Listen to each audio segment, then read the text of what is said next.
안녕하세요. 뉴스 속 날씨 윤유라입니다. 과도한 컴퓨터 사용이나 반복적인 가사노동은 손목의 통증을 유발합니다. 40대에서 50대 주부들의 경우에 손목 터널 증후군으로 많이 고생을 한다고 하는데요. 오늘은 이 손목 터널 증후군에 대해서 자세하게 이야기 나눠보도록 하겠습니다. 좋은가정의학과의 김응수 원장 나와 계십니다. 원장님 어서 오세요. 네, 안녕하세요. 네. 자, 손목 터널 증후군이라고 하면 어떤 걸 얘기하는 건가요? 네, 사람의 손목에는 손가락 움직이는 9개 힘줄과 정중신경이 지나가면서 네. 이를 둘러싸고 보호하는 일종의 관이 있습니다. 이것을 수근관, 손목 터널이라고 하는데요.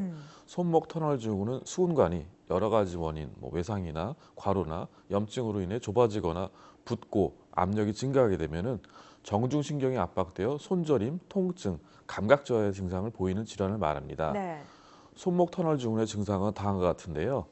첫 번째, 엄지역, 검지, 중지, 약지, 손가락 일부가 저리게 됩니다. 새끼손가락에는 이런 저린 증상이 없고요. 예. 주로 야간에 심하게 나타납니다. 잠자는 동안에도 손이 타는 듯한 통증을 느껴서 잠에서 깨고 난 후에 손목을 터는 것과 같이 손과 손목을 움직이는 동작을 계속하게 되면 통증이 가라앉는 경우가 있습니다. 네. 또 세 번째로 손가락이 화끈거리는 느낌이 있을 수 있고요. 네 번째로는 물건을 들다가 자주 떨어뜨리게 됩니다. 다섯 번째는 아침에 일어났을 때 손이 굳거나 경련이 있을 수 있습니다. 그리고 여섯 번째로 팔을 올렸을 때 팔목에서 통증이 나타나게 됩니다. 일곱 번째는 팔이나 어깨, 목까지 통증이 나타나는 경우가 있습니다. 네. 특징적인 증상으로는 손목 통증과 함께 정중신경의 지배 부위인 엄지, 검지, 중지 및 손바닥 부의 저림 증상이 밤에 심해지는 것이고요. 네. 심한 경우에는 저림 및 감각 저하를 넘어서서 엄지 근육의 쇠약이나 위축이 나타나기도 합니다. 어느 정도 진행되어 정중신경의 압박으로 엄지 근육이 마르게 될 정도로 마비가 진행되게 되면 수술 후에도 완전한 회복이 어려울 수가 있습니다. 이게 수술도 해야 되는 예. 거군요. 심각한 것 같은데 손목 터널 증후군이 남성보다는 예. 여성에게 더 많이 발병이 되는 것으로 알려져 예. 있다고 들었습니다. 예. 이유가 뭘까요? 2013년 건강보험 심사평가 통계를 기준으로 따르면은 예. 손목 터널 증후군 남성 환자보다 4배 이상 여성 환자가 더 많았습니다. 네. 특히 40대에서 60세 사이가 흔히 발생하고요. 중년 이후의 여성에서 많았습니다. 이것은 아마도 중년 여성들이 가사노동을 하면서 손목을 과도하게 사용하기 때문이라고 추측됩니다. 네. 그 밖에 비만이라든지 노인, 당뇨병 환자, 만성 신부전을 투석받는 환자에서 흔하게 발생합니다. 네. 또 임신 중에도 잠깐 손목 터널 증후군이 나타나기도 합니다. 최근에는 손을 많이 사용하는 주부나 미용사, 피부관리사, 컴퓨터를 자주 사용하는 직장인에게서 많이 나타납니다. 그렇군요. 또 얼마 전에 이제 명절이었잖아요. 예. 그래서 명절 후에도 많은 분들이 그 후유증으로 예. 주부들이 손목 터널 증후군을 예. 호소하는 분들이 많다라는 기사를 좀 예. 읽어본 적이 있는데 스스로 할 수 있는 자가 진단법이 예. 또 있을까요? 본인 스스로 예상할 수 있는 진단법이 몇 가지 있습니다. 그래서 예. 첫 번째로는 신경 타진 검사가 있습니다. 예. 그래서 정중신경이 지나가는 손목의 신경을 손가락으로 눌렀을 때 정중신경 지배 영역에 저리거나 통증이 유발되는 검사이고요. 예. 그 다음에 많이 쓰는 수근 굴곡 검사입니다. 수근 굴곡 검사요? 예, 손바닥을 안쪽으로 향해서 손목을 1분 정도 심하게 꺾게 되면은 네. 정중신경 지배 영역의 통증과 이상 감각이 나타나는 그런 검사입니다. 예. 근데 대부분의 환자들이 혈액순환 장애 같은 다른 문제로 생각하기 때문에 예. 치료 시기가 지연되는 경우가 많습니다. 그렇군요. 특히 또 비슷한 증상에 다른 증상을 감별하기 때문에 꼭 병원을 찾아서 검사를 받아야 합니다. 그리고 신경 검사를 통해 더욱 확실한 진단을 내릴 수가 있고요. 목 디스크 등의 다른 질환과 감별하기 위해서 방사선 검사를 시행할 수가 있습니다. 예. 또 근전도 이상과 손목에서 신경 전달 속도의 지연을 확인하는 전기적 검사도 있습니다. 네. 자, 첫 번째 제가 질문에서 그 손목 터널 증후군이 뭐냐고 여쭤봤을 예. 때 마지막으로 말씀을 하셨던 게 목에도 또 예. 그 아픈 게 전달이 된다라고 이야기를 예. 하셨어요. 한쪽 손에 나타나면 이런 다른 부위나 또 예. 다른 쪽 손에도 전이가 되는 건가요?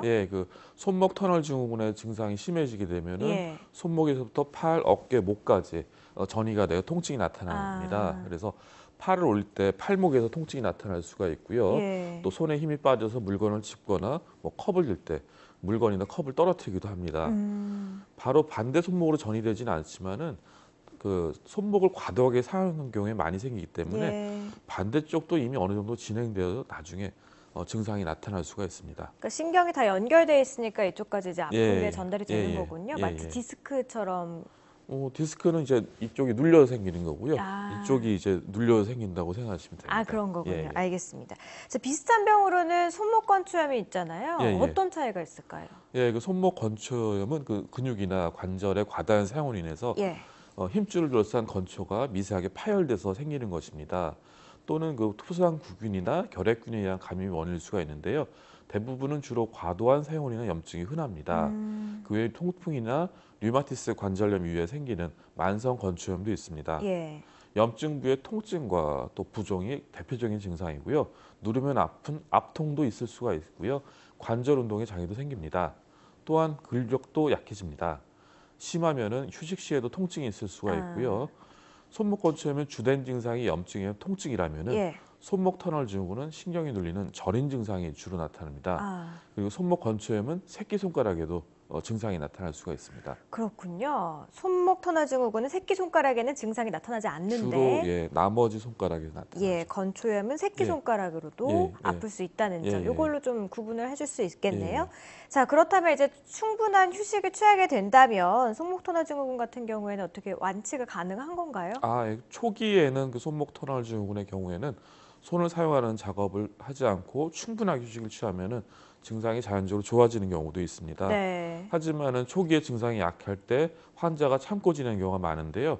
나중에 상당히 진행돼서 운동 기능에 장애가 나타나서 손목 사용이 불편함을 느낀 후에야 병원에 찾아오는 경우가 많습니다. 이미 그때는 또 예, 다른 이제 치료를 해야 되는 경우라고 치료를 해야 될 것 같은데 어떻게 치료가 예. 진행이 되는 걸까요? 치료는 그 손목 터널 증후군의 치료로서는 그 비술적 치료와 수술적 치료 나눌 수가 있습니다. 네. 그래서 비술적 치료는 증상이 가볍고 근육 위축이 없는 환자에서 가능합니다. 네. 그래서 소염 진통제라든가 같은 약물 치료라든가 보조기나 분목을 이용한 고정 치료, 또 수근관 내 스테로이드 주사 치료 등이 있습니다. 예.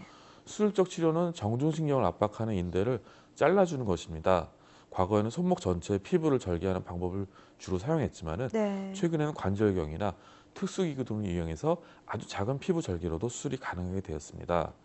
수술 적용 대상은 다음과 같은데요. 네. 첫 번째, 증상이 일상생활을 방해하거나 보존적 치료에 반응하지 않은 경우입니다. 예. 두 번째는 지속적이거나 점진적인 신경장애가 있는 경우, 운동 기능의 악화가 생기는 경우입니다. 예. 세 번째는 심한 통증과 악화가 동반되는 증상이고요. 네 번째는 류마티스 관절염 같은 다른 원인이나 압박입니다.